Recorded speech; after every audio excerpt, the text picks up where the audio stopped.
नमो सिद्धाणं नमो आय नमो उवझाय नमो लोये सर्वसा मोक्षमार्गस्य नेतारं वेतारं कर्मभूभृतां ज्ञातारं विश्वतत्त्वानां वन्दे तद्गुणप्रभवे वन्दे तद्गुणप्रभवे। दस लक्षण महापर्व का मांगलिक अवसर है। आज उत्तम आकिंचन्य धर्म है। 10 धर्मों का सार रूप धर्म जो है वह उत्तम आकिंचन्य और उत्तम ब्रह्मचर्य, ये 2 धर्म है।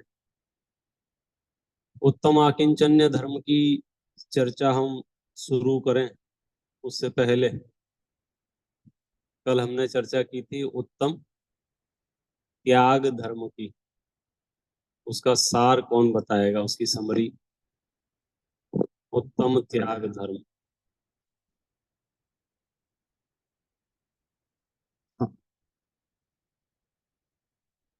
जय जयंत पंडित जी। जय। कल हमने उत्तम त्याग धर्म की चर्चा की थी, मैं उसकी समरी करने जा रहा हूँ। जब त्याग धर्म की बात आती है तो व्यवहार से दान को ही त्याग समझ लिया जाता है। इसीलिए उत्तम त्याग धर्म की चर्चा में हमेशा दान के बारे में बताकर त्याग धर्म समझाया जाता है। दान 4 प्रकार के हैं: आहार दान, औषधि दान, ज्ञान दान और अभय दान। लेकिन दान और त्याग में कुछ विशेष अंतर है। दान जो है वो एक पराधीन क्रिया है, मतलब दान देने के लिए किसी का दान लेने के लिए होना जरूरी होता है। लेकिन त्याग जो है वो सर्वथा स्वाधीन है। त्याग करने में किसी और का होना जरूरी नहीं है।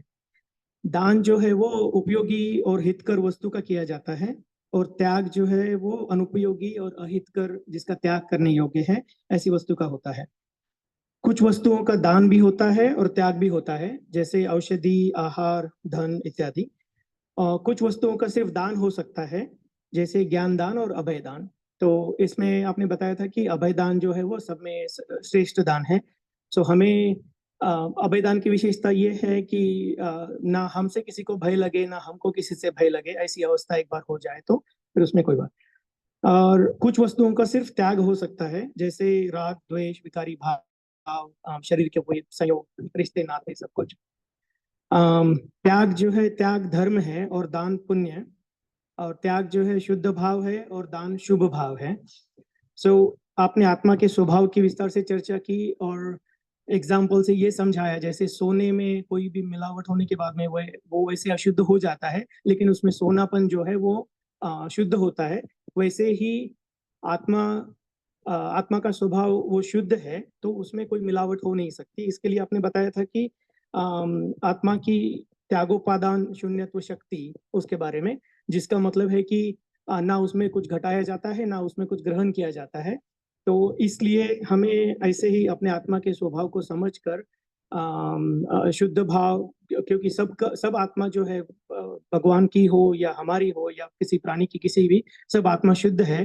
तो हमें सभी विकारी भावों को छोड़कर, उनका त्याग कर शुद्ध आत्मा के रूप में लीन होकर मोक्ष मार्ग पे चलना चाहिए, ऐसी भावना करता हूँ। धन्यवाद। कोई और एक्स्ट्रा पॉइंट्स है कोई? राजीव ने भी तैयार करा था।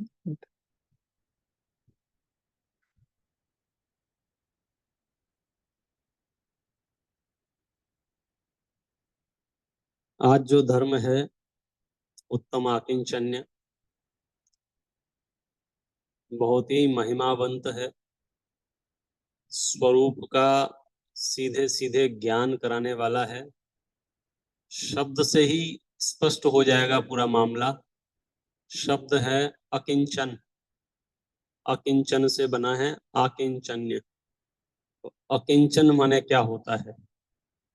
कि जिसका इस धरती पर कुछ भी नहीं है, उसका नाम है अकिंचन। आकिंचन्य धर्म के अंदर हमें ये समझना है कि मैं एक आत्मा हूं इसके अलावा इस विश्व में एक परमाणु भी मेरा नहीं है। देखिए कुछ पंक्तियां पढ़ता हूं। अब वर्णन करते हैं। अपने ज्ञान दर्शनमय स्वरूप के बिना अन्य किंचन मात्र भी मेरा नहीं है। मैं किसी अन्य द्रव्य का नहीं हूं।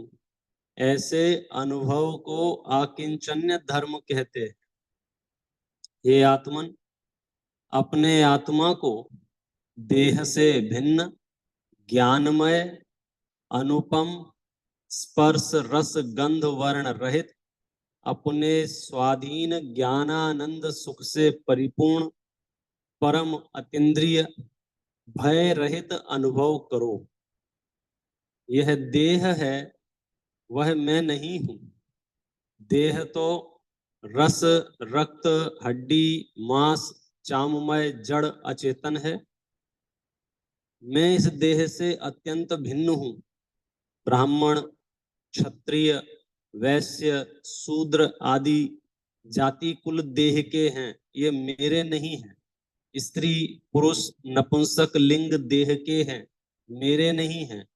यह गोरापना, सांवलापना, राजापना, रंकपना, स्वामीपना, सेवकपना, पंडितपना, मूर्खपना इत्यादि समस्त रचना कर्म के उदय जनित देह की है। मैं तो ज्ञायक हूं। ये देह का संबंध मेरा स्वरूप नहीं है। मेरा स्वरूप तो अन्य द्रव्य की उपमा रहित अनुपम है। ठंडा गरम, नरम कठोर, रूखा चिकना, भारी हल्का, 8 प्रकार का स्पर्श है, वह हमारा स्वरूप नहीं है, पुद्गल का है। खट्टा मीठा, कड़वा, कसायला, चिरपरा, 5 प्रकार का रस, सुगंध दुर्गंध, ये 2 प्रकार की गंध, काला पीला हरा सफेद लाल, ये 5 प्रकार का वर्ण मेरा स्वरूप नहीं है, पुद्गल का स्वरूप है। ये इसका आकिंचन्य धर्म का समझ लीजिए फंडामेंटल है कि मैं जो हूं अपने आप को वह मान लूं तो हो जाएगा आकिंचन्य धर्म। और उसमें रंच मात्र भी जरा सी भी कुछ मिलावट की तो वहां आकिंचन्य धर्म से रहितपना हो जाएगा। ये आकिंचन्य धर्म का अर्थ क्या है कि सर्व प्रकार के परिग्रह से रहित। सर्व प्रकार का परिग्रह से रहित का मतलब क्या होता है? क्योंकि आप ये समझ लीजिए, जिस जीव को जितना भी दुख है वर्तमान में, जितना भी दुख है, उसका एकमात्र आधार परिग्रह है। अब दुविधा वाली बात यह है, गृहस्थ जीवन है, श्राविक भूमिका है, बिना परिग्रह के भी काम नहीं चलता है, यथा योग्य परिग्रह चाहिए ही चाहिए। ये भी इस ग्रंथ में कहा गया है। और साथ में ये भी कहा गया है कि अति करने से कोई लाभ नहीं है। थोड़ा बहुत चाहिए और अति करने से लाभ नहीं है। एक तो हो गई ये चरणान योग की दृष्टि से जीवन में बैलेंस। अब बात आ गई मान्यता की। तो मान्यता की ओर से बात करेंगे तो 24 प्रकार के परिग्रह के जो भेद हैं, 24 प्रकार के जो परिग्रह कहे गए हैं, उनमें से 14 तो अंतरंग परिग्रह हैं और 10 बहिरंग परिग्रह हैं। और हमारा अधिकांश ध्यान बहिरंग परिग्रह की ओर जाता है। हम अधिकांश समय ऐसा महसूस करते हैं कि अपने पास क्या परिग्रह है, कुछ भी नहीं है। ले दे के एक मकान है, 1-2 गाड़ियां हैं, थोड़े बहुत पैसे हैं, तो ऐसा लगता है अपने पास तो कुछ भी परिग्रह नहीं है। और जिनके पास 10-20 मकान हैं, उनके पास ज्यादा परिग्रह है। अगर इस न्याय से हम बात करेंगे तो फिर त्रेंच गति के जीव तो पूरी तरह से अपरिग्रही कहलाएंगे। क्योंकि गाय के पास, गधे के पास, घोड़े के पास, बंदर के पास तो एक मकान 2 गाड़ियां भी नहीं, एक मोबाइल फोन भी नहीं है उसके पास। तो वहां तो रंच मात्र भी बाह्य सामग्री नहीं है। तो बिल्कुल बाह्य सामग्री नहीं होने पर भी बोलो वे परिग्रही हैं या नहीं है? सभी 1 इंद्री, 2 इंद्री, 3 इंद्री, 4 इंद्री, असंगी पंचेंद्री, समस्त नारकियों के पास क्या है बोलो? एक रूमाल तक नहीं है, फिर भी उनके तीव्र परिग्रह कहा गया है। त्रेंच गति के जीवों के पास बाह्य सामग्री नहीं है, फिर भी परिग्रह कहा गया है। इसका मतलब क्या हुआ कि बाह्य सामग्री को परिग्रह तो बहुत स्थूल दृष्टि से कहा जाता है। जब हमें परिग्रह समझाना था और बच्चों को समझाना था तो हमने वहां कहा था अनाप शनाप रुपया पैसा सोना चांदी, इसका नाम परिग्रह है। वास्तव में परिग्रह क्या है? तो वास्तव में शास्त्रों में लिखा है, बोले कि मूर्छा परिग्रह है। कोई वस्तु, कोई सामग्री, कोई चीज परिग्रह नहीं है। किसी वस्तु, किसी सामग्री, किसी के प्रति जो मूर्छा भाव है, ये मूर्छा क्या है? मूर्छा शब्द का उपयोग करते हैं किसमें? बेहोशी के अर्थ में। और वहां अर्थ किया है ममत्व परिणाम तु मूर्छा। ये ममत्व परिणाम ही मूर्छा है। ये मेरा है, ये मेरा है, ये मेरा है, ये मेरा है, ये मेरा है, ये मेरा है, इसका नाम परिग्रह है। तो आचार्य जो विश्लेषण कर रहे हैं वो यहां से कर रहे हैं कि यदि अपने आप को नापना हो, मैं कितना परिग्रही हूं, तो कैसे नापा जाए? ये आप अपने आप से पूछो, आप इस धरती में किस किस को अपना मानते हो, किस किस में ममत्व परिणाम है? तो जहां जहां ममत्व परिणाम है वहां वहां परिग्रह की उपस्थिति है। देखो, कर्म के उदयजन्य व्यवस्था के अनुसार या बाह्य परिस्थितियों के अनुसार आपके पास क्या है क्या नहीं है, इस बात से कोई लेना देना नहीं है। परिग्रह का मामला कहां से शुरू हो रहा है? तुम्हें क्या चाहिए, तुम्हारे पास क्या है, इसकी बात नहीं चल रही है। तुम्हें क्या क्या चाहिए, तो तुम कितने बड़े परिग्रही हो कि जितना ज्यादा चाहिए उतने बड़े परिग्रही हैं। एक एक जीव तीन तीन काल का परिग्रह लेके घूम रहा है।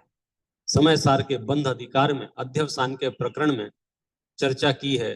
भूतकाल का परिग्रह, वर्तमान का परिग्रह, भविष्य का परिग्रह। भूतकाल का परिग्रह कौन सा? भूतकाल का परिग्रह कौन सा? जिस रास्ते से निकले कहे कि देखो ये जो घर है ना, ये मेरा था, यद्यपि अभी उसको उसने बेच दिया है, अब ये उसमें प्रवेश नहीं कर सकता है, तथापि ये मोहल्ला मेरा था, ये नगर मेरा था, ये महल मेरा था। तो एक भूतकाल की अच्छी खासी लिस्ट है लोगों की। हमारे पास ऐसा था, ऐसा था, ऐसा था, वो तो कर्म का उदय आया तो ऐसा हो गया। तो भूतकाल के परिग्रह में है, और वर्तमान का तो सबको ख्याल में है ही। अच्छा, भविष्य का कितना परिग्रह है, किसको क्या क्या चाहिए?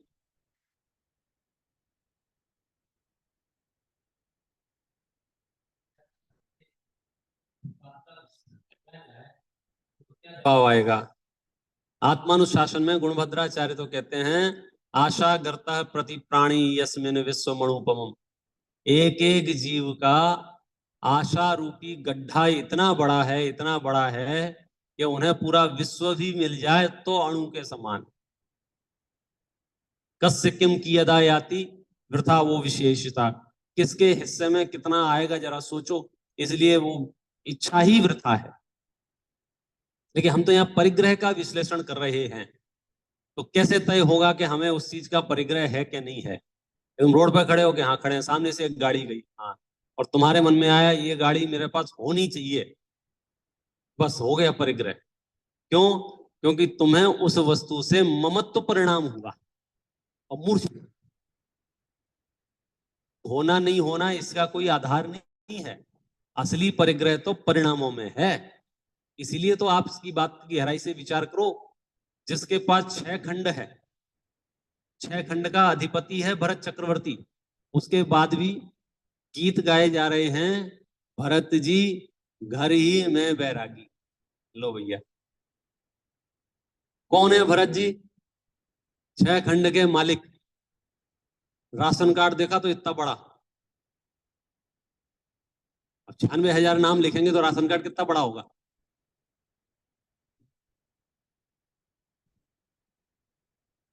आप कल्पना करो। और ऐसे व्यक्ति के लिए क्या लिखा जा रहा है? भरत जी घर ही में बैरागी। तो बोलो भरत जी के पास परिग्रह है कि नहीं है, और है तो कितना है? सम्यक दृष्टि के चश्मे से देखोगे तो जवाब आएगा कि भरत जी को तो परमाणु मात्र भी परिग्रह नहीं है। क्या बात कर रहे हो, तुमने भरत को देखा नहीं है? हमने देखा है पुराणों में, इतने लाख हाथी हैं, इतने करोड़ घोड़े हैं, और इतने वो है, इतनी चतुरंगनी सेना है, और फलाना है ढिकाना है, सब कुछ है। शास्त्र क्या कह रहे हैं कि वो भरत सम्यक दृष्टि है, उसके पास परमाणु मात्र भी नहीं है। सिद्धार्थ, संभव है ऐसा? 6 खंड का मालिक बना बैठा है, और जवाब क्या दे रहा है? मेरा परमाणु मात्र भी नहीं। सम्यक दृष्टि की होने के लिए आपको क्या करना है? हाँ पंडित जी, ये रास्ता बढ़िया है, मैं खूब समेटूंगा, खूब इकट्ठा करूंगा, 6 खंड का आधिपत्य बन जाऊंगा, बस बोल दूंगा मुंह से। क्या बोल दूंगा? मेरा कुछ नहीं, मेरा कुछ नहीं है।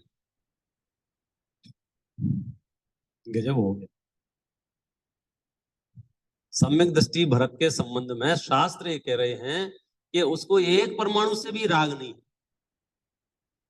और उसकी एक पूरी कथा भी आती है उसके विरक्ति की, उसके वैराग्य के संदर्भ में। जैसे सनत कुमार चक्रवर्ती के विषय में देवों में चर्चाएं चल रही थी, ऐसे भरत के संबंध में भी देवगति में चर्चाएं चल रही थी कि भरत जी जो है घर ही में बैरागी। कुछ कुछ लोग होते हैं जिनको शक करने की आदत होती है। हाँ, तो वो देवगति में भी है थे। ऐसे कैसे हो सकता है? 96,000 रानियां, 6 खंड का अधिपति, और इतना तामझाम, और इतना वीवीआईपी, और वो कह रहे हैं कि भरत जी घर ही में बैरागी। हम नहीं मानते, देख के आएंगे। आए देखने, बता दिया कि इस काम से आए हैं। क्या किया भरत जी ने?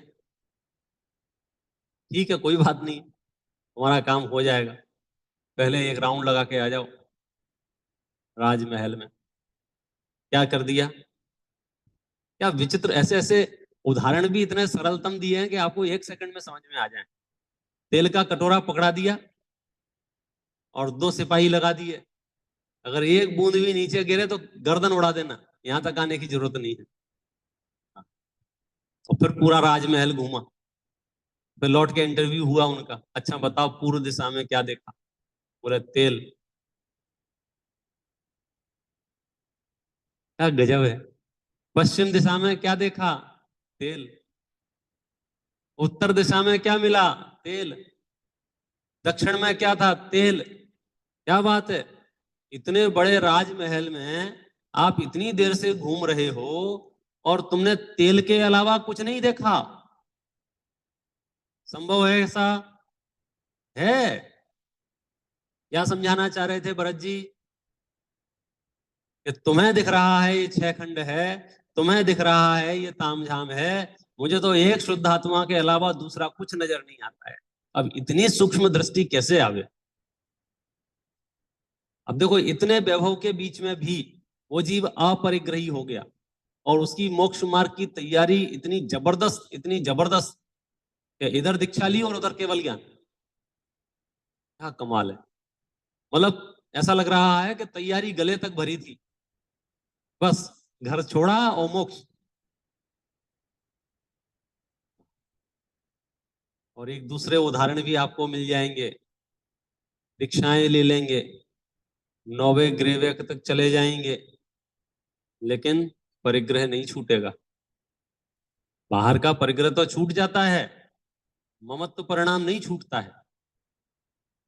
द्रविलिंगी मुनि के संदर्भ में जो शास्त्रों में कथा आती है, निरतिजार 28 मूल गुणों का पालन करता है, कोई चित्त में उसके छल कपट नहीं है, तथापि मिथ्यात्व की कणिका विद्यमान रहने के कारण से पुण्य भाव तो बहुत होता है उसके जीवन में, बहुत पुण्य भाव होता है, इतना पुण्य भाव होता है कि 9वें ग्रेव तक चला जाता है, लेकिन संसार से मुक्त नहीं हो पाता है। मैं 2 उदाहरण एक साथ बता रहा हूं। एक बता रहा हूं कि बहुत वैभव, बहुत कचरे के बीच में भी जलते भिन्न कमल है की तरह सम्यक दृष्टि निवास करता है।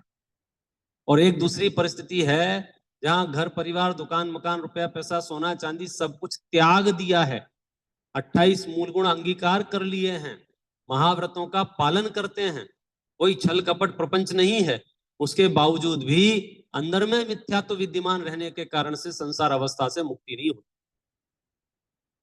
आप समझ लो धर्म कठिन है या धर्म सरल है। इतना कठिन है कि पीछी कमंडल अंगीकार कर ले में तो भी धर्म प्रकट ना हो, और इतना सरल है कि त्रेंच गति की पर्याय हो, वहां भी सम्यक दर्शन हो जाए। मतलब कठिन सरल नहीं है, डायरेक्शन है। गलत दिशा में अगर आप आगे बढ़ेंगे तो ऑटोमेटिकली कठिन हो जाएगा। तो यहां तो अकिंचन धर्म के संदर्भ में यदि बात समझनी हो तो परिग्रह माने क्या, ममत्व परिणाम, उसका नाम परिग्रह है।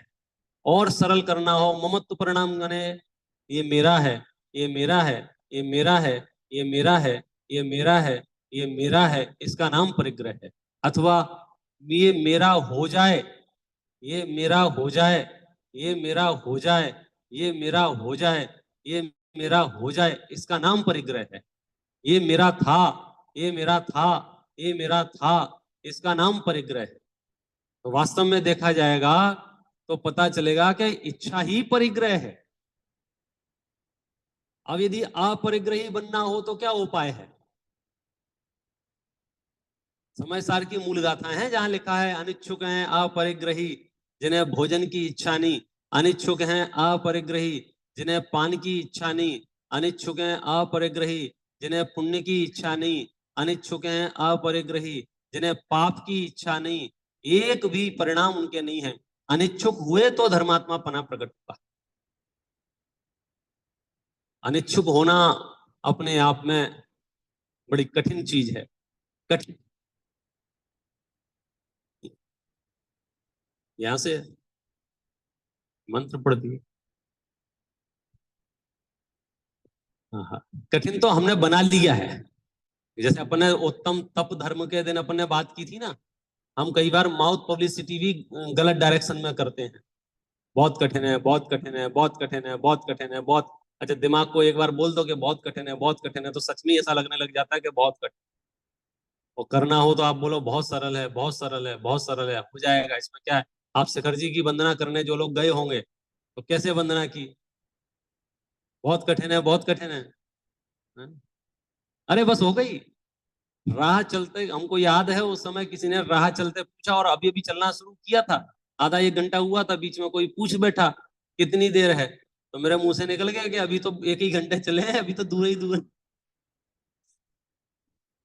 किसी और ने समझाया बेटा ऐसा नहीं बोलते हैं, ये बोलो बस आ गया, बस आ गया, बस आ गया। क्यों?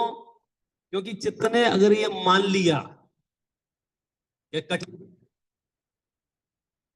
वो वापसी डाल देगा वहां से कि अब हमसे नहीं होगा। और चित्त ने ये कहा कि बस थोड़ा सा रह गया है, बस थोड़ा सा रह गया, तो बहुत सरल हो जाता है। ये तो बात कही अपन ने उदाहरण में, लेकिन परमार्थ सत्य बात यह है कि पूरा का पूरा मोक्ष मार्ग कष्टदायक नहीं है, कठिन नहीं है, सरल है। मैं आपको करणान योग की दृष्टि से भी दो तीन बातें बताता हूं कि जो आप सुनते हो मोक्ष मार्ग में, खास करके मुनिराजों के प्रकरण में, कि मुनिराजों के ऊपर बहुत उपसर्ग होते हैं, और एक लिस्ट भी है समाधि मरण भाषा जो लिखी, उसमें अनेक मुनिराजों के उदाहरण भी दिए थे। सच बात यह है, लाखों मुनिराजों में से एक दो मुनिराज होते हैं जिनके ऊपर उपसर्ग होते हैं। एवरेज देखना, लाखों मुनिराज होंगे, लाखों, लाखों में से गिनती के होते हैं जिनके ऊपर उपसर्ग होते हैं। क्यों? क्योंकि जिस दिन से मुनि बनने की भावना भाई थी, उस दिन से ही प्रशस्त परिणाम बन रहा, उस दिन से ही पुण्य प्रकृतियां बन रही हैं। तो ये तो थोड़ी बहुत किसी किसी के पूर्व में कोई निदति निकाचित कर्म बन जाता है, फिर भले ही दीक्षा ले लो तो भी वो कटता नहीं है, वो तो उदय में आके रहता है। ऐसे रेयर केस हैं। अब देखिए, हमको समाधि मण समझाना था तो रेयर केस उठा उठा के एक जगह रख दिए। तो हमारे दिमाग में जब भी मुनराज माने परेशान, हाँ, हम हमारा दिमाग कैसे ही चलता है, मुनराज माने पैर में छाले, मुनराज माने गले में सरफ, मुनराज माने सिर पे सिगड़ी, मुनराज माने जो 10-20 उदाहरण थे ना, वो सारे के सारे एक साथ हमको ध्यान में आ जाते हैं। जबकि मुनराज माने आनंद, मुनराज माने परम आनंद, और उन्हें रंच मात्र भी परिग्रह नहीं है। जिस व्यक्ति को रंच मात्र भी परिग्रह नहीं है वो किस लेवल का अनिच्छुक है, और जो अनिच्छुक है बोलो उसको क्या तकलीफ है। सारी की सारी तकलीफ जो है वो इच्छा की ही तो तकलीफ है। संसार अवस्था में दो बहुत बेकार ध्यान कहे गए हैं, एक का नाम है आर्त ध्यान और एक का नाम है रौद्र ध्यान। नाम सुने होंगे आपने। आर्त ध्यान क्या चीज है? मुंह लटका के रोते धोते रहना ये आर्त ध्यान है, और हा हा ही करते रहना ये रौद्र ध्यान है। बराबर ऐसा ही है ना।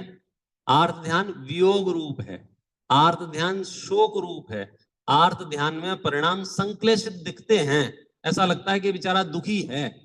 रौद्र ध्यान में है तो दुखी लेकिन लगता नहीं है। जैसे रावण वो सीता को उठा ले गया था ना, फिर अपने यहाँ नेतागिरी बता रहा था, हा हा हा हा। तो वो क्या है कि ये रौद्र ध्यान है। अब है दुखी वो, लेकिन लग नहीं रहा है, चेहरे पर प्रसन्नता रहेगी, अट्टहास रहेगा, क्योंकि सामने हिंसा हो रही है और वो आनंद मान रहा है। वो झूठ बोलेगा आनंद मानेगा, चोरी करेगा आनंद मानेगा, परिग्रह लाएगा आनंद मानेगा। तो है वो दुखी लेकिन दिखेगा सुखी। तो दो ध्यान संसार घूमने के लिए पर्याप्त हैं, आर्त ध्यान और रौद्र ध्यान। लिखे भी हैं परे मोक्ष हेतु। बाद के जो दो ध्यान हैं, धर्म ध्यान और शुक्ल ध्यान, वे मोक्ष के हेतु हैं। इसका मतलब क्या हुआ कि पहले के जो आर्त ध्यान रौद्र ध्यान है वे किसके हेतु हैं? वे संसार के हेतु हैं। आर्त ध्यान के कितने भेद किए हैं? 4 भेद किए हैं। कौन से? इष्ट वियोगज, अनिष्ट संयोगज, वेदनाजन्य और निदान। ये 4 प्रकार के आर्त ध्यान हैं। या तो जो कोई अपनी खास अच्छी वस्तु जिसे हम प्रिय समझते हैं, जिसे हम इष्ट समझते हैं, वो खो जाए, तो वो जो परिणाम मलिन होते हैं, दुखी होते हैं, उसका नाम आर्त ध्यान है। अथवा जिसे हम गलत समझते हैं, बुरा समझते हैं, उसका संयोग हो जाए, उसका नाम आर्त ध्यान है। अथवा वेदना जन्य, बीमारी हो गई, रोग हो गए, परेशानी हो गई, अब निरंतर एक ही ध्यान चल रहा है, कब ये दुख दूर हो जाए, कब ये दुख दूर हो जाए, कब ये दर्द, ये माला जपते रहना, ये क्या है? आर्त ध्यान है। और चौथा कौन सा है? निदान, जो सवेरे सवेरे उसकी मट्टी पलीद हो ही रही है मूलाचार में, बहुत बुरी चीज है। निदान माने बैठे बैठे सेक चिल्ली जैसे सपने देखते रहना, मैं रास्ते से जा रहा हूँ, एक किलो सोने का ढेला मिल जाए मजा आ जाएगा। ये सब गप्पाबाजी जो है ये निदान वालों के कार्यक्रम है। अब तो लॉटरी खुल जाए, अब तो गाड़ी आ जाए, अब तो ऐसा हो जाए, ये सब निदान वाले हैं। तो ये महादुखी लोगों की बात कही, ये 4 प्रकार। रौद्र ध्यान की क्या परिस्थिति है? रौद्र ध्यान में शकल थोड़ी सी रोती हुई नहीं है, क्योंकि वो आनंद रूप दिखती है, लेकिन है ये महादुखी। मुझे दूसरी बात समझानी थी। कौन सी? कि अब ये जो आर्त ध्यान है और ये जो रौद्र ध्यान है, ये आता कहां से? होता किसको है ये आर्त ध्यान रौद्र ध्यान? तो जवाब आएगा जिसको परिग्रह है। परिग्रह माने इच्छा, तो आर्त ध्यान है। इच्छा है तो रौद्र ध्यान है। क्या मतलब है? अब आप देख लो, कोई भी एक जनरल इच्छा को एनालिसिस करके देख लो। आपको इच्छा उत्पन्न हुई, कुछ भी इच्छा उत्पन्न हुई, इच्छा के भेद बहुत हैं, कोई भी एक इच्छा ले लो, आप पकड़ लो कि मुझे ये वाली इच्छा हुई। अच्छा, जैसे ही इच्छा उत्पन्न होगी तो क्या होगा? इच्छा उत्पन्न होते ही क्या होगा? आर्त ध्यान शुरू हो जाएगा। परिणाम शोक रूप रहेंगे, परिणाम मलिन रहेंगे, परिणाम संक्लेशित रहेंगे। कब तक? जब तक वो इच्छा पूरी नहीं, कोई भी इच्छा पैदा हो जाए, बस पैदा हो जाए, कल तक इच्छा, इच्छा नहीं थी तो कोई परेशानी नहीं थी, लेकिन जैसे ही इच्छा उत्पन्न हुई तो फिर क्या हुआ? तो फिर लगातार आर्त ध्यान शुरू। बराबर है। अच्छा, अब इच्छा की परेशानी क्या है? इच्छा की प्रॉब्लम क्या है? इच्छाएं होती हैं तो होने दो भैया, इच्छाओं से क्या दिक्कत है? तो एक तो आपने सामान्य कथन सुना ही हुआ है कि इच्छा की दिक्कत यह है कि जैसे तैसे एक आध पूरी भी कर देवे, तो एक पूरी होती है और 10-20 पैदा हो जाती है, फिर 10-20 पूरी होती हैं, 100-200 पैदा हो जाती है, 100-200 पूरी होती हैं, 1000 पैदा हो जाती हैं, उसका मल्टीप्लाई बहुत ज्यादा है। लेकिन मैं आपसे कह रहा हूँ चलो वो बाद की बात है, 10 नहीं होंगी। मैं तो कह रहा हूँ जो इच्छा आपको उत्पन्न हुई, वो इच्छा यदि पूरी हो जाए तो आप सुखी हो जाएंगे कि नहीं होंगे? इच्छा पूरी नहीं होगी तब तो सुखी नहीं होंगे, लेकिन इच्छा पूरी हो जाए। समझो आपको कोई गाड़ी खरीदने की इच्छा है, उदाहरण में समझ लो गाड़ी खरीदने की इच्छा है। अब क्या हो रहा है? अब रोड पे गाड़ी ही गाड़ियां दिख रही। हाँ, और जो लेनी है वो सबसे ज्यादा कहाँ दिख रही है।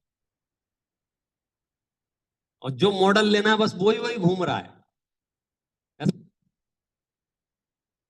1000 गाड़ियां खड़ी हो ना पार्किंग में, हमको वो ही दिखती है, ये वाली। तो जब तक आई नहीं है तब तक तो दुख है, आकुलता है, बेचैनी है, आर ध्यान कहेंगे इसको। लेकिन मैं कह रहा हूं आपको गाड़ी मिल गई, आपकी इच्छा की पूरी हो गई, तो अब तो आप सुखी हो जाओगे कि नहीं होगे? क्या होगा? क्या होगा? हाँ? अरे और तो बाद में होगी, अभी तो पूरी हो गई ना, तो इतने थोड़े तो सुखी होगे कि नहीं होगे? तो आचार्य उसकी बारीकी बता रहे हैं कि अगर इच्छा उत्पन्न हुई है तो तब तक समझ लीजिएगा आर्त ध्यान की कक्षा रहेगी, आर्त ध्यान की श्रेणी में रहेंगे। और जैसे ही ये इच्छा पूरी हो जाएगी फिर क्या होगा? फिर तत्काल रौद्र ध्यान शुरू हो जाएगा। आर्त ध्यान का कैटेगरी खत्म, क्योंकि अभी तक वस्तु थी नहीं, तो आर्त ध्यान हो रहा था बराबर लगातार, मिल जाए मिल जाए मिल जाए मिल जाए मिल जाए मिल जाए मिल जाए मिल जाए। अब आपको वस्तु मिल गई, अब क्या होगा? अब रौद्र ध्यान शुरू हो जाएगा। इसका मतलब क्या हुआ? इसका मतलब ये हुआ कि वस्तु है या नहीं है इससे कोई फर्क नहीं पड़ रहा है। सारा का सारा फर्क किससे पड़ रहा है? अंदर में जो इच्छा, अंदर में जो इच्छाओं का पिटारा लेके घूम रहे हैं, वे इच्छाएं हमें दुखी करती हैं। तो सुखी करने का उपाय क्या है? अपने आप को सुखी कैसे किया जाए? मेरी कोई इच्छा नहीं है, बस। सच में सुखी होने का इतना सरल रास्ता है भैया। तीर्थंकरों ने तो यही रास्ता अपनाया, मुनराज ने तो यही रास्ता अपनाया, सम्यक दृष्टि ज्ञानियों ने तो यही रास्ता अपनाया। यार कौन सा रास्ता अपनाया? मेरे कोई इच्छा नहीं है। अब देखो, भूमिका अनुसार कर्म के उदय से संयोग भी होंगे, वियोग भी होंगे, लेकिन आप दोनों स्थिति में सुखी रह सकते हैं। किस आधार से? मेरी कोई इच्छा नहीं है, मेरी कोई इच्छा नहीं है, मेरी कोई इच्छा नहीं है। अगर आप अनिच्छुक हैं कोई प्रॉब्लम नहीं है, और यदि आप इच्छुक हैं तो प्रॉब्लम ही प्रॉब्लम है। मतलब दुख की जड़ में जाके यदि हम देखें तो हम पता चलेगा कि हमने जो इच्छाओं की एक लंबी लिस्ट चित्त में बना ली है वो हमें पीड़ा पहुंचा रही है। अच्छा, इच्छाओं की लंबी लिस्ट आई कहां से? इच्छाओं की लंबी लिस्ट आई कहां से? कि मैंने चलते फिरते किसी भी परद्रव्य में अपनापन स्थापित कर लिया था, वहां से वो लिस्ट आ गई। पर में अपनेपन का मतलब क्या होता है? ये देखा ना, परमाणु मात्र भी राग नहीं है, उसका नाम अकिंचन धर्म है। तो आपने जैसे ही पर में अपनापन किया, इसका मतलब क्या होगा? अब उसकी उसकी विशेषताएं सुन लो। जो दुखी नहीं हो रहे हो, जो परेशान नहीं हो रहे हो, उन्हें शॉर्टकट बताता हूं। किसी भी वस्तु, किसी भी व्यक्ति में अपनापन कर लो, बस। फिर आपको सारे विकार अपने आप होने लग जाएंगे, क्योंकि राग का स्वरूप ऐसा है कि एक व्यक्ति से यदि आप राग करते हो, एक व्यक्ति से, तो वो एक व्यक्ति से राग नहीं होगा, वो अनेक व्यक्तियों से राग होगा और अनेक व्यक्तियों से द्वेष होगा। जैसा मैंने तो अकेला राग किया था कि तुमने कुछ भी किया हो, ऐसा होगा नहीं। मैं जब तक यहां समता भाव से हूं तब तक ठीक है। मैं यहां एक भी मित्र बना लूं तो क्या होगा? समझो मैं नितेश जी को दोस्त बना लेता हूं अपना, तो मैंने राग किया नितेश जी से। बोलो 10-5 मुफ्त के मेरे और एक्स्ट्रा मित्र और शत्रु मिल गए कि नहीं मिल गए मुझे? अब जो जो इनके मित्र हैं वे भी मेरे मित्र कहलाए कि नहीं कहलाए? और जो जो इनके शत्रु हैं उनसे मुफ्त में दुश्मनी हो गई कि नहीं हो गई? उनको मैं जानता भी नहीं हूं, मैंने उनका कोई अहित किया नहीं है, तथापि एक से दोस्ती करने पर, एक से राग करने पर अनेक से राग द्वेष होता है। और अनेक का गणित कितना बड़ा है कि इसका विधान विस्तार समझाएंगे तो वो जो कंपनियां होती है ना, कौन सी वाली, ये नेटवर्किंग वाली कंपनियां जो होती हैं, उनका चार्ट देख लो। आप 3 को बनाइए, फिर वे 3 को बनाएंगे, फिर वे 3 को बनाएंगे, फिर वे 3, ऐसा लगेगा पूरी दुनिया हमारे बाप की। तीसरे दिन तो मर्सिडीज अपने घर में। तो राग द्वेष के विधान विस्तार में भी ऐसा ही है कि आप किसी एक से राग द्वेष करोगे तो 10 से राग द्वेष हो जाएगा, फिर 10 के शत्रु मित्र, फिर उन 10 के शत्रु मित्र, फिर उन 10 के शत्रु मित्र, उन 10 के शत्रु मित्र, बहुत लंबी लिस्ट है। तो एक भी वस्तु से राग करने का मतलब है अनावश्यक रूप से अनेक वस्तुओं से राग द्वेष करना, एक पॉइंट। दूसरा पॉइंट यह है कि जब आप किसी वस्तु से राग करते हो तो अकेला राग नहीं कर सकते, क्रोध भी करना पड़ेगा, मान भी करना पड़ेगा, मायाचारी भी करनी पड़ेगी, लोभ भी करना पड़ेगा, हास्य रति अरति शोक भय सारे विकार करने पड़ेंगे। क्या बात कर रहे हो, ऐसा ही स्वरूप है। कल तक जगह पड़ी हुई थी सामने, रोज आते थे रोज जाते थे, कुछ नहीं होता था, हमने खरीद ली। खरीद ली माने अपनापन स्थापित कर लिया, ये जगह मेरी है ऐसा मान लिया। अब क्या होगा, अब कोई उसकी निंदा करके बताए, क्रोध भी आएगा, कोई उसकी प्रशंसा करेगा, मान भी होगी, कोई उसके सामने कचरा फेंकेगा, वहां खड़ा होगा। क्या हो रहा है, वस्तु कल भी वहां थी, आज भी वही है, कहां अंतर आया? मैंने कह दिया यह मेरी है, यह मेरी है, यह मेरी है, यह मेरी है। आपने पर में अपनापन किया, समझ लीजिए दुखी होने की शुरुआत हो गई। क्योंकि अपनापन करते ही वो राग कहते किसको, राग की डेफिनेशन क्या है? आप जिससे राग करते हो उससे अनेक अपेक्षाएं ग्रहण करते हो। आप जिससे भी, जिस वस्तु से भी, जिस व्यक्ति से भी आप राग करते हो, आपके अंदर छुपी हुई क्या कहना है, अवधारणा में ये बात बैठी रहती है, इससे मेरा ये काम होगा, इससे मेरा ये काम होगा, इससे मेरा ये काम होगा, इससे मेरा ये काम। जितने भी जीवों को आज तक राग ने दुखी किया है उसके आधार में क्या है? बोलो। हर एक माँ बहुत आनंद में होती है, बहुत प्रसन्नता में होती है जब उसके बेटे का विवाह तय होता है। क्यों, ये प्रॉब्लम यहां भी है क्या? मैं तो उदाहरण भारत का दे रहा हूं, मुझे न्यू जर्सी के बारे में कुछ नहीं पता है। आप कल्पना कर सकते हो कितने आनंद में है, प्रसन्न है। पूरे गांव में ढिंढोरा पीटा जा रहा है, शोर मचाया जा रहा है, बात कही जा रही है, मेरे घर में विवाह है, बहू आने वाली, बहू आने वाली है, बहू आने वाली, बहू आने वाली। बहू से उसे राग हो गया है, हो गया ना? क्यों? अभी तो हुआ है। और राग का स्वरूप देखना, उस राग में सर्वस्व लुटा देने को तैयार है। जब वो घर में आए तो थाली लेके खड़ी हो जाए, दिया लेके आरती उतारने के लिए, फर्स्ट एंड लास्ट। इसके बाद कभी आरती नहीं उतारी जाएगी, हो गया पूरा। ये आरती क्यों उतर रही है? अपना पहना हुआ सोना, अपनी पहनी हुई ज्वेलरी दे देवे, ये राग का स्वरूप है। तो अभी तक सब कार्यक्रम बढ़िया चल रहा था, क्यों, कोई दिक्कत आ रही है क्या? प्रॉब्लम कहां से आई? प्रॉब्लम यहां से आई कि उस माँ ने जब उसमें राग किया, अपनापन स्थापित किया, अपनी संपत्ति उसे दी, सोना चांदी उसे दिया, चाबियां उसे दी, सब कुछ दिया, लेकिन राग किया ना, तो अंदर ही अंदर दिमाग में इच्छाओं की एक लिस्ट भी तैयार हो गई, और अंदर ही अंदर वो लिस्ट बना के बैठ। लिस्ट में सबसे पहले लिखा था सुबह जल्दी उठेगी। अब सास 4 बजे से देख रही है, दरवाजा नहीं खुला, दरवाजा नहीं खुला, दरवाजा नहीं खुला। 8 बज गए, चौकड़ी मार दी, गड़बड़ है तो कैंसल। हाँ, फिर लिख रखा था ब्रेकफास्ट मिलेगा, कैंसल। फिर लिखा था भोजन मिलेगा। हाँ, ऐसे ही 10-20 क्रॉस लगे तो फिर माथा पकड़ गई, मेरी मति मारी गई थी। ये सुख दुख कहां से आ रहा है, मुझे सिर्फ इतनी बात कर। सामने वाला जैसा है वैसा है, वो कुछ नया नहीं कर रहा है, उसने जो सीखा है, समझा है, उसकी जो बुद्धि है, उसकी जो योग्यता है, उसकी जो समझ है, उसके अनुसार वो अपना जीवन जी रहा है।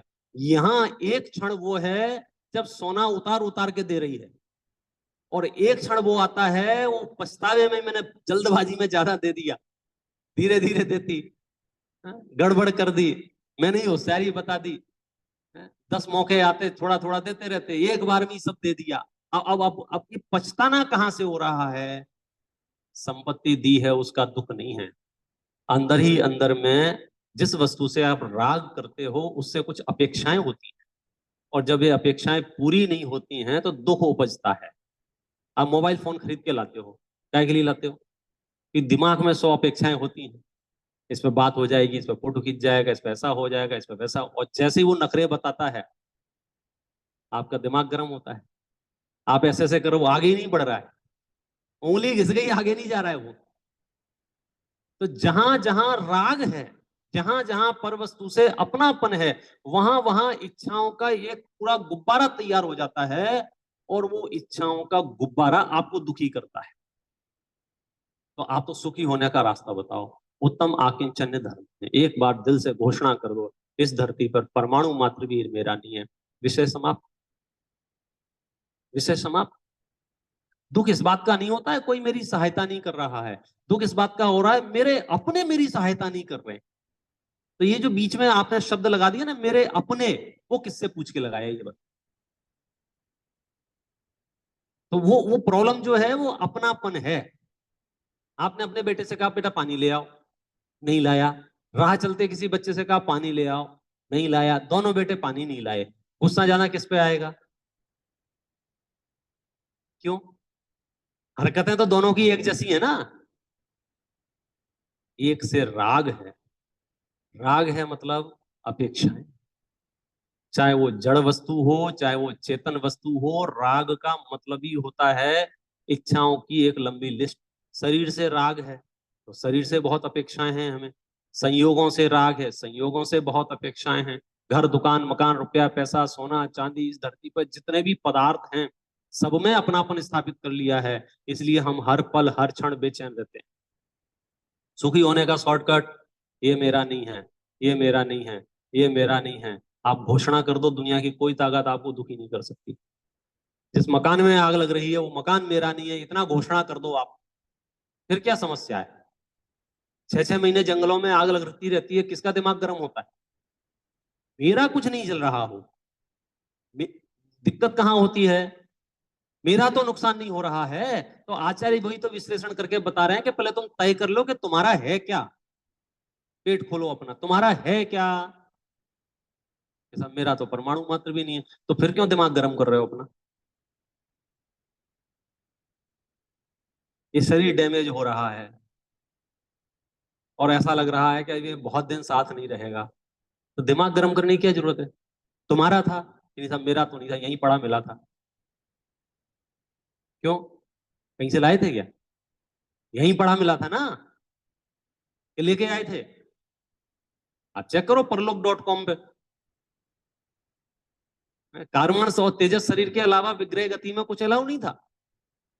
औदारिक शरीर आप एक गति से दूसरी गति में नहीं ले जा सकते, तो आप ये शरीर पिछली गति से तो लेके नहीं आए हैं, यही मिला है। और इसके बारे में जितने प्रश्न उत्पन्न होंगे उन सबका जवाब क्या आएगा? ऐसा ही क्यों मिला है, इतना ही बड़ा क्यों मिला है, ऐसे ही रंग का क्यों मिला है, इतनी ही खोपड़ी क्यों है इसमें, इतनी ही अकल क्यों चलती है? सबके क्या जवाब आएंगे? जैसा बांधा था वैसा मिल गया है। अब वही है कि ज्यादा दिन तक कोई चीज अपने पास रह जाए तो उससे अपनापन पैदा हो जाता है। मेरे यहाँ सच्ची घटना घट गई थी एक बार, पिछली बार आपको बताई थी मैंने, अगर याद हो तो। हाँ, कौन सी? यात्रा वाली। हाँ, कोई ग्राहक आया दुकान पर और वो गलती से एक 10 लाख रुपए का बैग वहां रखा छोड़ गया। तो जैसे ही अपन ने देखा, ध्यान गया, तो क्या किया, उठा के संभाल के रख दो कि अभी थोड़ी देर में आएगा, क्योंकि अमाउंट बड़ा है वो तो ध्यान आएगा, वो जैसे ही उसे पता चलेगा लौट के आएगा। दिन भर नहीं आया वो, दिन भर। अब क्या करना, दुकान के बाहर रख के जाना कि अंदर रख के जाना?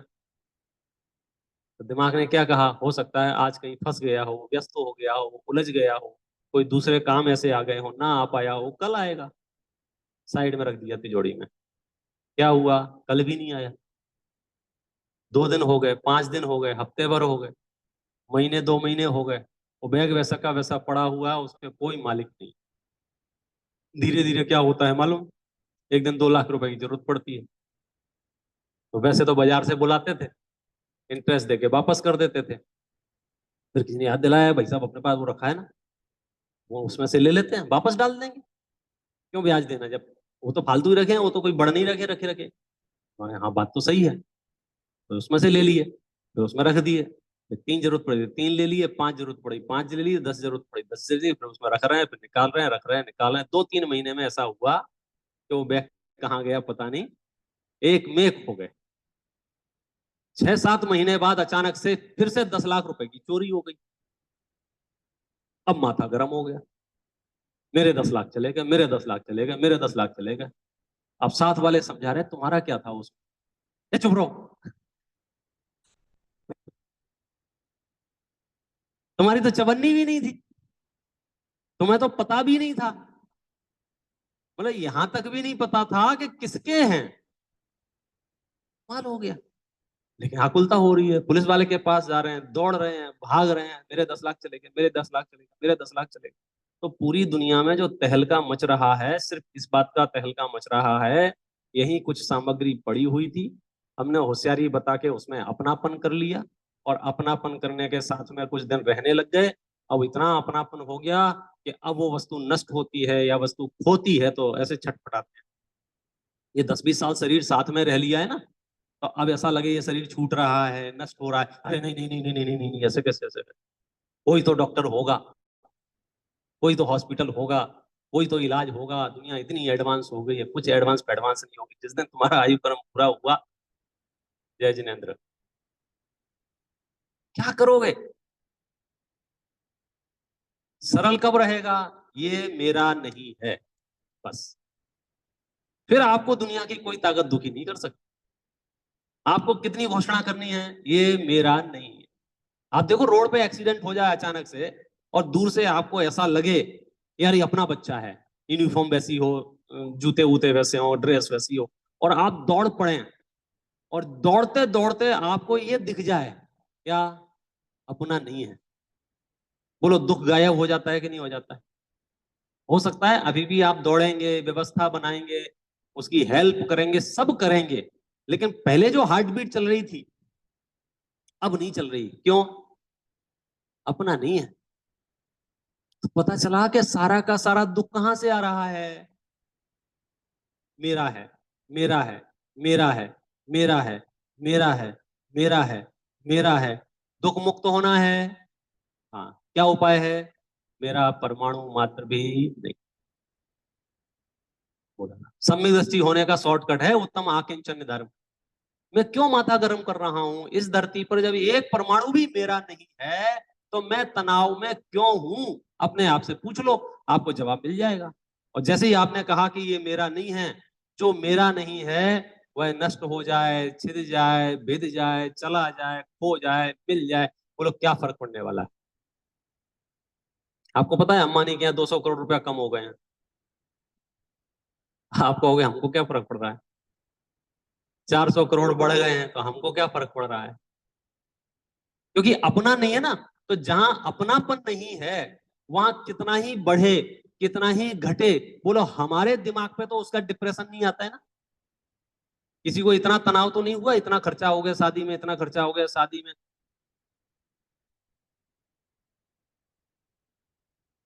और इतना तो गाने वाले को दे दिया, इतना नाचने वाले को दे दिया, इतना इसको दे दिया, इतना उसको दे दिया, हाँ?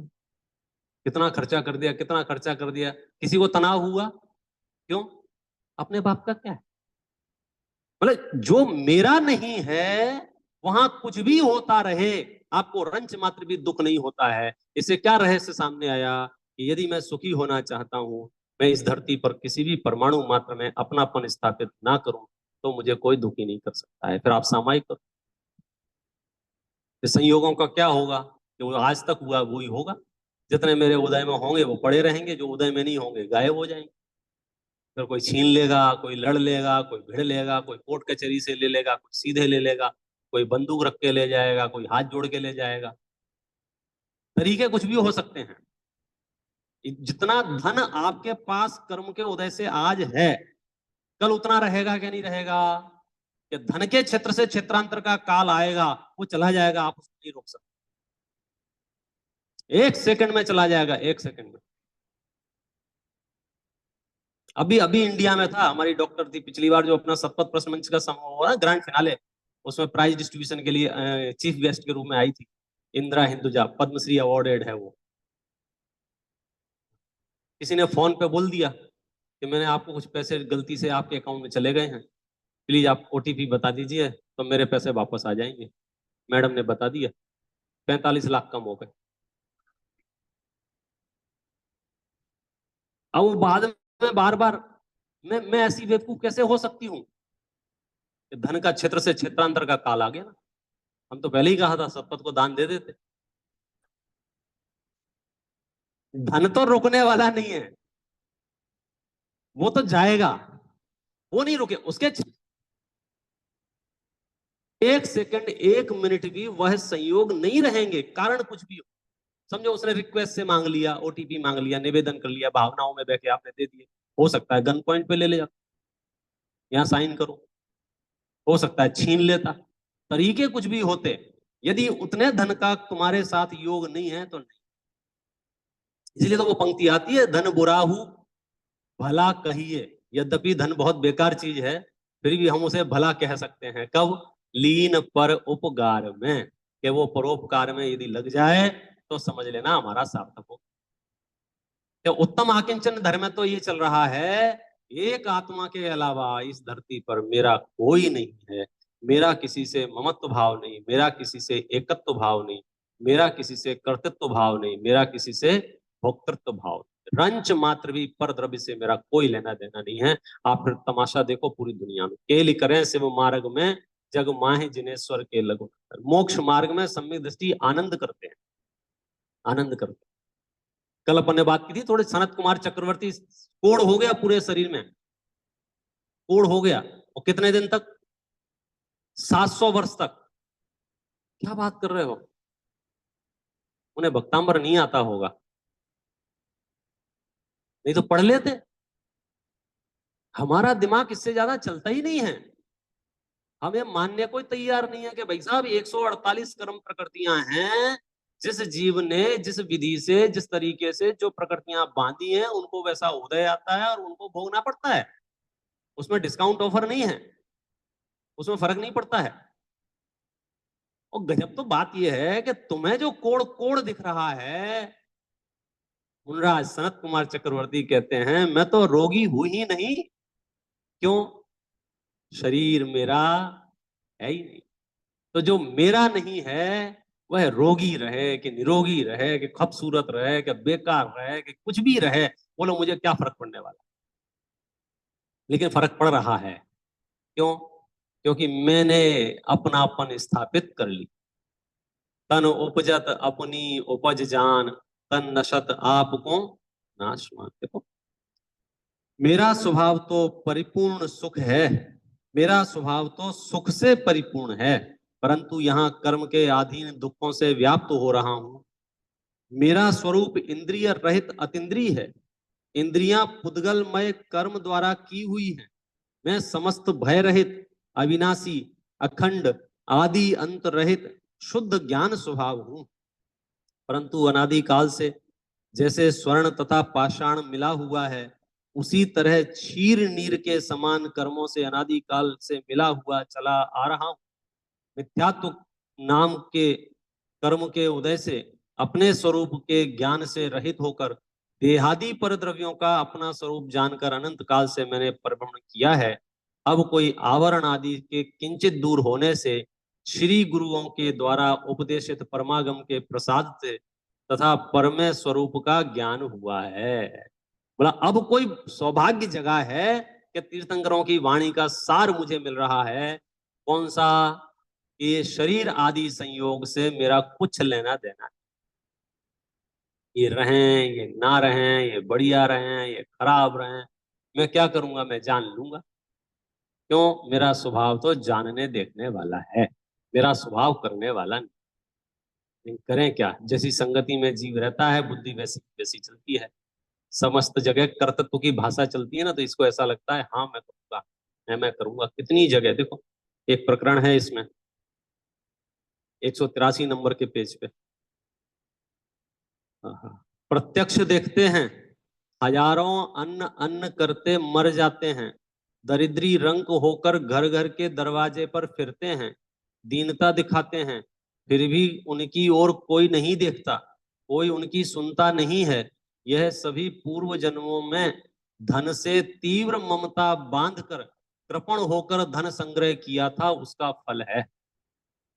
तुम्हारे पास वैभव, संपदा, स्वर्ण चांदी आदि हैं, तथा रसों से सहित भोजन, शीलवंती रूपवंती राग रस भरी स्त्रियों का मिलन, आज्ञाकारी प्रवीण सुपुत्र, हित में सावधान कार्य साधक चतुर सेवक, बहुत लंबे चौड़े ऊंचे महलों में मकानों में निवास इत्यादि सामग्री पाई है, वह पूर्व जन्म में कोई दान दिया था, उसका फल है।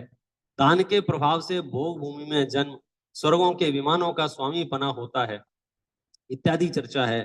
खास बात, तुम्हारा विचार ऐसा है, सुनना तुम्हारा विचार कैसा है।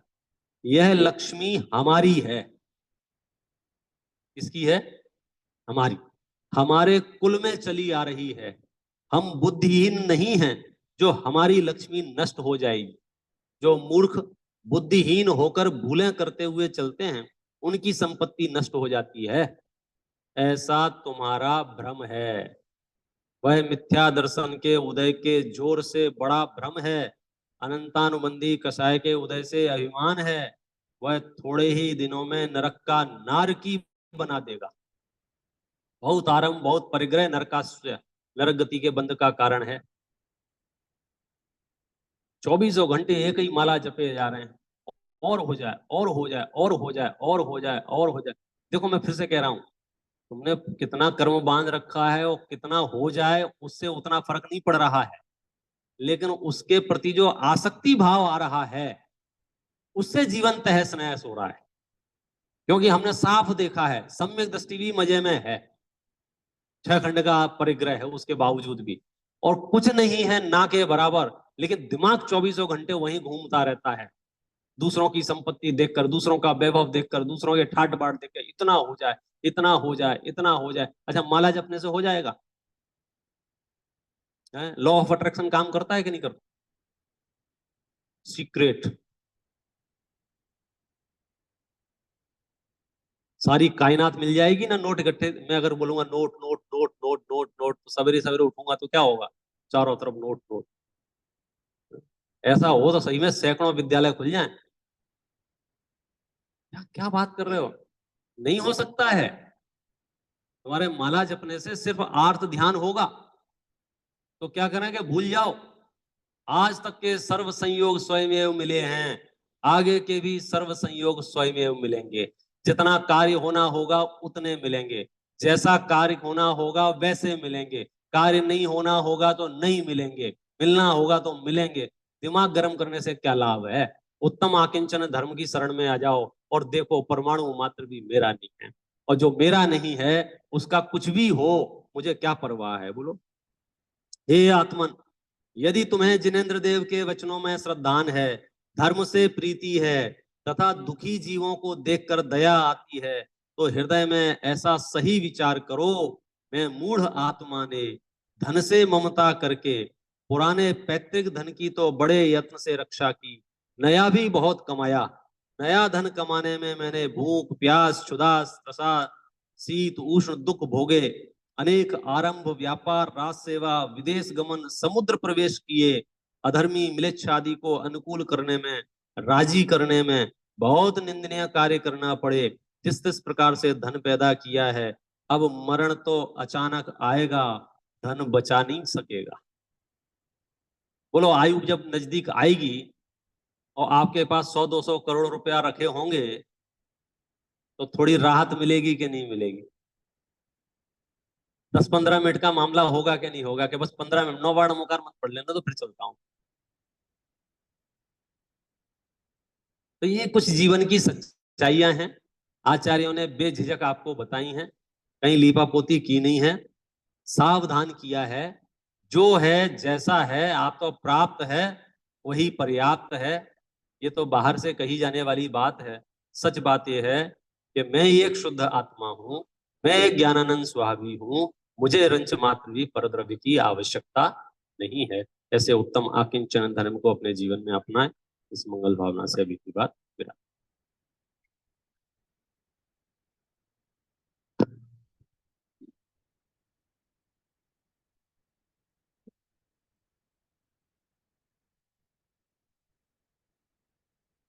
वैसे तो बहुत सरल सरल विषय चले हैं, फिर भी किसी को कुछ पूछना हो तो पूछ सकते हैं। हाँ जी। आपका क्वेश्चन है? हाँ, करुणा भाव करेंगे तो राग आएगा कि नहीं? करुणा भाव राग का ही स्वरूप है, राग का ही स्वरूप भूमिका के अनुसार होता है। निचली भूमिकाओं में करुणा भाव आता है, जैसे जैसे भूमिका आगे बढ़ती जाती है करुणा भाव खत्म होता जाता है, क्योंकि करुणा भाव भी एक हद के बाद दुख देने वाला भाव ही है, सुख देने वाला भाव नहीं है। प्रवचन सार में तो करुणा भाव को मोह का लक्षण कहा है।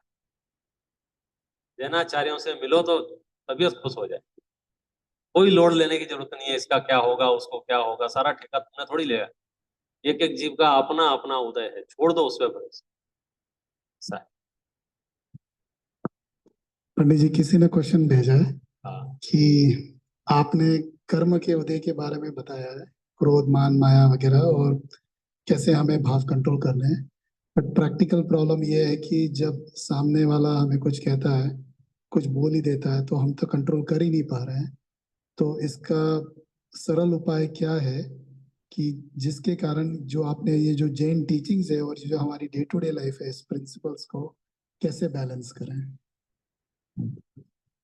और देखो, ये तो प्रयोग की चीजें हैं। आप जैन दर्शन के सिद्धांतों को अंतर मन से यदि अप्लाई करेंगे तो इसके रिजल्ट बहुत अच्छे आएंगे और आउटपुट भी आपको दिखेगा। लेकिन समस्या ये है, अगर 5 लोगों के बीच में आप रह रहे हैं या 10 लोगों के बीच में रह रहे हैं और आप धार्मिक हो गए हैं, आपका तत्व ज्ञान अच्छा हो गया है, इसका मतलब ये नहीं है कि बाकी के जो 9 लोग हैं और बाकी के जो दूसरे लोग हैं वे भी धार्मिक और उनका भी तत्व ज्ञान अच्छा हो गया हो। तो हो सकता है जो आपके साथ मिसबिहेव है या दुर्व्यवहार है या दुर्वचनों की बौछार है, जो कुछ भी परिस्थितियां हैं वो यथावत रह सकती हैं। बात यह है कि हम उन परिस्थितियों में कैसे काम रह सकते हैं, उन परिस्थितियों में कैसे शांत रह सकते हैं, वो रहस्य आपको इस कर्म सिद्धांत में मिल जाएगा। और जब इसको प्रयोग करके देखेंगे तो आपको बहुत अंदर से आनंद आएगा। शुरुआत में ऐसा नहीं होगा। समझो गाड़ी जब बहुत स्पीड से चल रही होती है और ब्रेक लगाते हैं तो एक साथ ब्रेक नहीं लगाते हैं, थोड़ा थोड़ा लगाते हैं, तो लेकिन रिएक्शन में बदलाव आता जाएगा। सामने वाले ने अगर 2 गालियां दी हैं तो आप पहले 4 देते थे, 4 की जगह 2 तो डिस्काउंट कर ही देना, कि बोले अब 2 ही देते हैं। और फिर सामने वाला 2 दे तो 1 ही देना, और सामने वाला 2 दे तो 1 भी मत देना। सामने वाला टेंशन में आ जाए, कैसा आदमी होते। सच बात तो यही है कि हमें मोक्ष मार्ग में एक तरफा चलना है, अपने आप को मैनेज करना है, अपने आप को कन्विंस करना है, लोगों को मैनेज नहीं करना है, लोगों को कन्विंस करना है। हम समझ रहे हैं कि लोग सदव्यवहार करें तो हमारा जीवन धन्य कहलाए। हम बताना चाह रहे हैं कि लोग सदव्यवहार करें या दुर्व्यवहार करें वो उनकी चॉइस है, वो उनके राइट है। हम उनके राइट नहीं छीने, उन्हें दुर्व्यवहार करने देवें। हम क्यों टेंशन लेवें। मैं कितने ही प्रसंग पढ़ता हूँ महापुरुषों के जीवन के। मैं गुरुदेव श्री के जीवन का एक सच्चा उदाहरण बताता हूँ। गुरुदेव श्री एक बार कहीं ऐसे ही व्याख्यान के लिए आए हुए थे और वहां कुछ लोग उनका विरोध करने आए थे। एक दौर था जब काफी विरोध था, तो विरोध करने आए थे। दोपहर का समय था, तो गुरुदेव श्री ने पूछा कि ये कौन लोग हैं। बताया कि बोले ये गुरुदेव, ये आपका विरोध करने आए हैं, इनके हाथ में काले झंडे हैं। तो गुरुदेव श्री कहते हैं कि वो तो ठीक है, अपने साधर्मी है, अपने जैन समाज में। हाँ बोले जैन समाज में। तो बोले कुछ पांडर डालो ना, इतनी धूप में क्यों खड़े हैं। आप समझ रहे हो क्या कह रहे हैं कि इनके लिए कुछ व्यवस्था करवाओ, कुछ छाव रखो, इनको पानी वानी की व्यवस्था करो, इनको अपने लोग हैं। अब देखना, सामने से विरोध है लेकिन यहाँ निर्मल परिणति है तो कोई विरोध का असर ही नहीं है। क्यों? क्योंकि विरोध करना उसका राइट है, हम उसके राइट को क्यों छीने। शांत रहना मेरा राइट है, तुम्हारे चक्कर में अपना राइट क्यों छोड़े। लेकिन अक्सर हमने अपने रिमोट कंट्रोल दूसरों के हाथ में दे दिए। 4 लोग तारीफ कर देते हैं, हम नाचने लग जाते हैं। 4 लोग निंदा कर लेते हैं तो हम रोने लग जाते हैं। तो आप सबसे पहला यही काम करें कि अपना रिमोट कंट्रोल अपने पास वापस ले लें। 4 लोगों के कहने और ना कहने से कुछ फर्क नहीं पड़ रहा है, क्योंकि वे जो कुछ भी कह रहे हैं वे अपनी समझ, अपनी बुद्धि, अपनी योग्यता से कह रहे हैं। मारीच क्या कह रहा है, आदिनाथ भगवान को इसकी कोई परवाह नहीं, और न मारीची के कहने से आदिनाथ भगवान के लाइफ स्टाइल में कोई फर्क पड़ने वाला है। तो जैन दर्शन तो स्वतंत्रता का दर्शन है। एक एक जीव स्वतंत्र है, एक एक जीव का अपना कर्म का उदय है। इसलिए आपके प्रति यदि कुछ गलत हो रहा हो तो उसमें कर्म सिद्धांत से धैर्य रखें। ते कर्म पूरव किए खोटे सहे क्यों नहीं, जियरा अति क्रोध अग्नि बुझाए प्राणी, सामने जल ले सियरा। हाँ जी।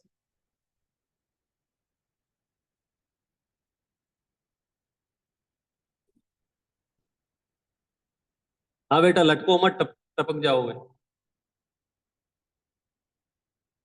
हाँ जी, हाँ जी, बोलिए, आप बोलिए। पंडित जी जय जिनेन्द्र। हम लोग हर रोज सुनते हैं, और फिर कल हमारी पत्नी जी के साथ हम लोग सब घर जा रहे थे तो फिर हमने प्रश्न आया 10 लक्षण के डायरेक्ट रिलेशन में नहीं है, बट जैनिज्म के ऊपर है। मेन क्वेश्चन था कि जैसे जैनिज्म में वुमन, अब हमको पता है कि पंचम काल में कोई मोक्ष नहीं जाता, but can woman go to moksha as per Jainism? And if yes, like where can we find it? And if no, अगर नहीं है तो आप कुछ बता सकते हैं कि क्यों? क्योंकि तिरियंज भी जा सकते हैं तो वुमन क्यों नहीं जा सकते? सो जस्ट हमको जानना था। बढ़िया प्रश्न है। देखिए, एक जवाब तो ये है कि शायद जानकारी गलत मिली है। स्त्रियां मोक्ष नहीं जा सकती हैं ऐसी बात नहीं है, क्योंकि जब आप कह रहे हो त्रियंच मोक्ष जा सकते हैं तो स्त्रियों के जाने में क्या दिक्कत है? स्त्रियां भी मोक्ष जा सकती हैं, त्रियंच गति के जीव भी मोक्ष जा सकते हैं। संसार में जितने भी जीव हैं उन सब में जो भव्य जीव हैं मोक्ष जाने की पात्रता होती है। लेकिन आपका क्वेश्चन शायद और नजदीक वाला है कि उसी पर्याय से मोक्ष जा सकते हैं कि नहीं जा सकते हैं। तो पर्याय से मोक्ष ना जाने में कोई समस्या नहीं आती है। क्यों नहीं आती है? क्योंकि हर एक जीव की पर्यायगत योग्यता अलग होती है। पर्यायगत योग्यता माने उसका जो नेचर है वो एकदम अलग होता है। तो इसलिए इसमें कोई समस्या जैसी बात मुझे नहीं लगती है, क्योंकि मोक्ष जाना है, मोक्ष जाना प्रिय है, और मोक्ष रत्नत्रय से जाया जा सकता है। तो सम्यक दर्शन तो स्त्री हो या पुरुष हो दोनों समान रूप से प्रकट कर सकते हैं। तो सम्यक दर्शन में आपको कोई बाधा नहीं है। अब सम्यक ज्ञान में कोई बाधा नहीं है, क्योंकि सम्यक दर्शन हो जाएगा तो ज्ञान भी सम्यक हो जाएगा। रही बात चारित्र की, तो पुरुष होंगे तो मोक्ष चले ही जाएंगे, ऐसा भी नहीं है। तो इसलिए मामला स्त्री पुरुषों का ना हो करके साधकों का मामला है कि जो साधना करेंगे वे मोक्ष जाएंगे। कोई उसी पर्याय से मोक्ष जाने की पात्रता रखते हैं, कोई उस पर्याय से मोक्ष जाने की पात्रता नहीं रखते हैं। दिगंबर परंपरा में तो यह स्पष्ट मान्यता है कि स्त्रियां उस भव से मोक्ष नहीं जा सकती हैं, क्योंकि वह पूर्ण वीतराग रूप नहीं हो सकती हैं उस भाव से। हाँ, नेक्स्ट भाव से पुरुष पर्याय में जन्म ले रहे और फिर वे मोक्ष जा सकते। हाँ जी। देखो क्यों नहीं का पता, एक तो बहुत बेसिक आंसर तो ये है कि कुदरती कुछ डिफरेंस होते हैं हर एक चीज में। गुलाब के फूल में खुशबू होती है, केत की सफेद रंग का होता है, अलग अलग चीजें होती हैं, अलग अलग। अब हर एक में अगर आप क्यों लगाओगे तो शास्त्र कहते हैं स्वभाव में, नेचर में क्यों नहीं लगता है। अब मैं कहता हूं पुरुष प्रेग्नेंट क्यों नहीं होते हैं? ये अन्याय है। इक्वलिटी होना चाहिए। अगर 3 बच्चे पैदा करने हैं तो 1 बाय 1 होना चाहिए। एक बार तो कई बार ऐसा होता है कि नहीं, ये डिफरेंस कुदरती है। हम जबरदस्ती इक्वलिटी के नाम पर हर वो काम करवाना चाहते हैं जिसके लिए वो तैयार नहीं है। जबकि इक्वलिटी वाले अगर इस पर बात करनी होगी तो मैं कम से कम 2-2.5 घंटे बोल सकता हूं। इक्वलिटी भावनात्मक चीज है, व्यवस्थागत चीज नहीं है। भावनागत चीज माने, इक्वलिटी माने समान व्यवहार। कौन क्या कर रहा है, कौन क्या कर सकता है, इससे कोई लेना देना नहीं है, इक्वलिटी है। लेकिन हमने उसको बहुत एक्सट्रीम पे ले जाके जब बात करते हैं तो समाज में इस तरह की समस्याएं उत्पन्न होती हैं, वे जल्दबाजी में होती हैं। बहुत धैर्य से विचार करके देखेंगे तो शरीर की संरचना से लेकर के, कर्म के उदय से लेकर के, परिस्थितियों से लेकर के, हर एक जीव के अलग अलग हैं। क्रेंच गति की पर्याय अलग हैं, गधे की पर्याय अलग, घोड़े की पर्याय अलग, हाथी की पर्याय अलग, पुरुष की पर्याय अलग, स्त्री की पर्याय अलग, उनकी योग्यताएं अलग अलग हैं, उनकी कैपेसिटी अलग अलग हैं। तो कुदरती तौर पर अलग अलग हैं तो हैं। हम क्यों करके उसमें क्या कर लेंगे? और कौन सा मोक्ष रुक रहा है? अनंत काल से अनंत जन्म आपने गंवा दिए हैं। एक भाव बाद मोक्ष चले जाओगे तो कौन सी धरती फट जाएगी? और कदाचित आपको लगता हो कि नहीं हम तो जा सकते हैं, तो चले जाओ, रोक कौन रहा है? हाँ हाँ, क्यों नहीं छेद सकते हैं समस्त? हाँ, नहीं छेद सकते हैं, क्यों नहीं छेद सकते हैं? सम्यक दर्शन कर लो, संसार का अभाव हो जाएगा। रही बात दूसरी मान्यताओं की, तो समय के साथ, परिस्थितियों के साथ तीर्थंकर है नहीं इस निकृष्ट काल में, अवधि ज्ञाने आदि मुनराजों का संयोग है नहीं, मनुष्यों के हाथ में बहुत सारी व्यवस्थाएं आ गई हैं। तो अलग अलग पंथों ने, अलग अलग संप्रदायों ने अलग अलग तरह की मान्यताएं चल रही हैं। तो इसलिए हम उन मान्यताओं में ना उलझते हुए हम तो ये खोजें कि सुखी कैसे हो सकते हैं सम्यक दर्शन से। सम्यक दर्शन हो सकता है कि नहीं हो सकता है स्त्रियों को? हाँ हो सकता है, बात खत्म हो गई। और हर काम कर सकते हो, ये धोखे में कभी मत रहना। चाहे फिर वे पुरुष हो चाहे वो स्त्रियां हो, सबकी अपनी पर्यायगत योग्यता होती है और उस पर्यायगत योग्यता के अनुसार ही काम होते हैं। मतलब इक्वलिटी का इससे कोई लेना देना नहीं है। हम भारत में अलग अलग भाषा के लोग रहते हैं, कोई तमिल बोलता है, कोई तेलुगु बोलता है, कोई मराठी है, कोई गुजराती है, कोई मलयालम है, कोई हिंदी है। उसके बावजूद भी हम इक्वल हैं। इक्वल होने के लिए जरूरी नहीं है कि मुझे तमिल सीखनी पड़ेगी। भावनात्मक इक्वल है, कानून एक है। मैं अपराध करूंगा मुझे भी वही सजा मिलेगी, तमिल भाषी व्यक्ति अपराध करेगा उसे भी वही सजा मिलेगी। इस न्याय से एक है। तो इक्वलिटी तो कर्म सिद्धांत में है कि जो अपराध करेगा, जो परिणाम करेगा, जो भाव करेगा, उसके अनुसार कर्म बंधेगा। उसमें भेदभाव नहीं पड़ेगा कि स्त्री है तो ज्यादा बंध जाएगा, पुरुष है तो कम बंध जाएगा। नहीं भाई साहब, जैसे परिणाम करेंगे वैसे कर्मों का बंधन होगा, वैसे उदयगत व्यवस्था होगी। इसलिए इसमें हम क्या व्यवस्था कर सकते हैं? अब 2400 तीर्थंकरों में कोई स्त्री नहीं हुई तीर्थंकर, तो अब उसमें मैं क्या कर सकता हूँ? नहीं हुई तो नहीं हुई, मतलब वो एक इतिहास है। और फिर भी समझो जो लोग मानते हैं उन्होंने भी 24 तीर्थंकरों में ले दे के एक ही ढूंढ पाए ना, शायद मल्ल कुमारी जी। तो ये मान्यतागत भेद अपनी जगह है, लेकिन मैं तो आपको और गहराई में जाके बता रहा हूं। सम्यक दर्शन के लिए चारों गति में पात्रता है, चारों गति के जीव कर लेते हैं। और जो सम्यक दर्शन कर लेता है उसका मोक्ष मार्ग शुरू हो जाता है, उसे निश्चित तौर पर मोक्ष मिलेगा ही मिलेगा। आज मिले, कल मिले, परसों मिले, इस भाव से मिले, अगले भाव से मिले, मोक्ष मिलेगा और मिलेगा। और रही बात पंचम काल की, अभी जो वर्तमान में है, चाहे आप पुरुष का ढिंढोरा पीटो चाहे स्त्रियों का ढिंढोरा पीटो, इस काल से किसी को मोक्ष नहीं है। तो हो गए एक पल, काय को लोड ले रहे हो? मिल गई शांति, हम भी नहीं जा रहे। ये विषय झगड़े का था नहीं, लेकिन करें क्या, बैठे बैठे खाली बैठे रहते हैं तो बन जाते हैं। जी बोलिए।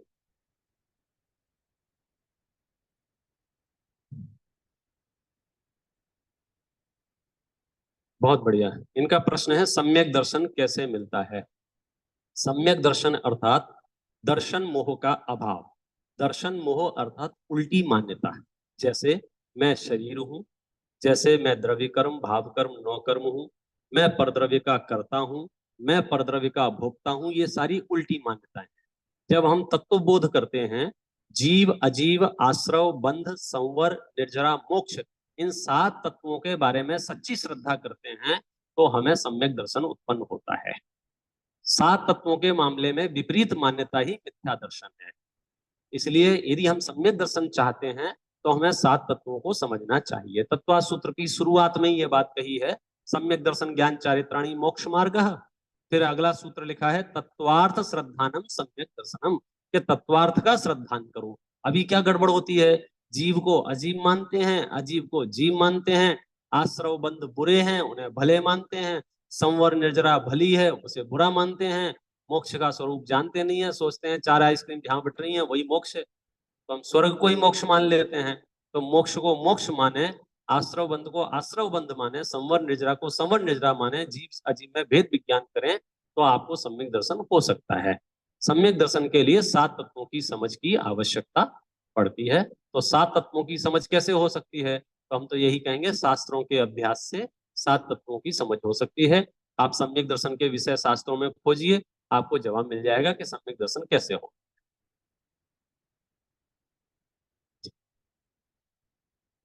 जिनवाणी निज निधि निज में बताई, यह अनंत उपकार है, इसके लिए जिन वाणी को वंदना 7 बार है।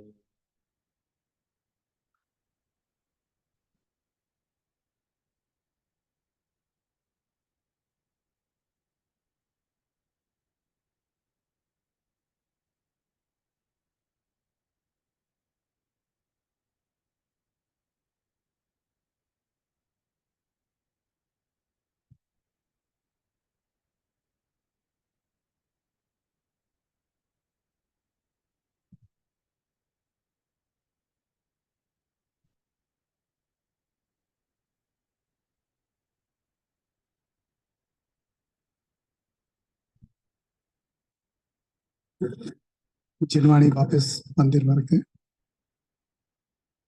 जो वॉलंटियर्स हैं थोड़ी देर आप प्लीज रुक जाइए, will try to make it real quick.